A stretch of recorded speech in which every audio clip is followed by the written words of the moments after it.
When I talk about being kind or being peace or being love, I'm talking about dropping out of personhood and experiencing what is beyond personhood and letting that determine your speech and actions without thoughts about yourself.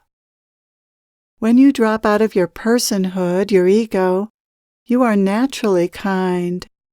In that non-egoic state, it's clear to you that the kindness you're feeling is not yours. Kindness is just naturally happening or showing up in the moment because space has been made for it, since the ego is no longer in the picture. When this happens, it's obvious that you cannot take credit for being kind, and there is no you that would try to do so. Kindness is just expressing itself through you because you're allowing that to happen. Your ego is no longer in the way. True humility comes from being aligned with this great truth.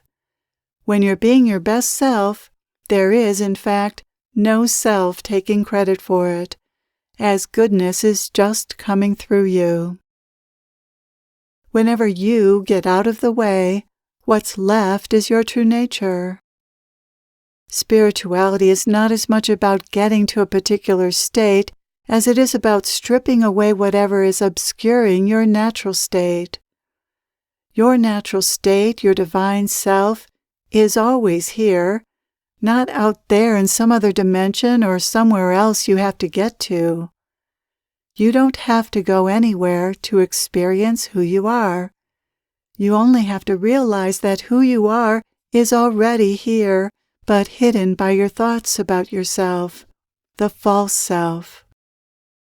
You have all undoubtedly heard this teaching before. It's the classic nondual teaching.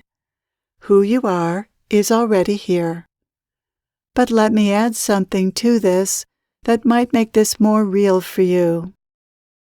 Whenever you feel good, happy, loving, content, or at peace, you are experiencing who you really are, if only for a moment. That's how close your true self is. And whenever you're behaving kindly, that's your true self doing that. You already know who you really are. You experience it many times a day, if only briefly.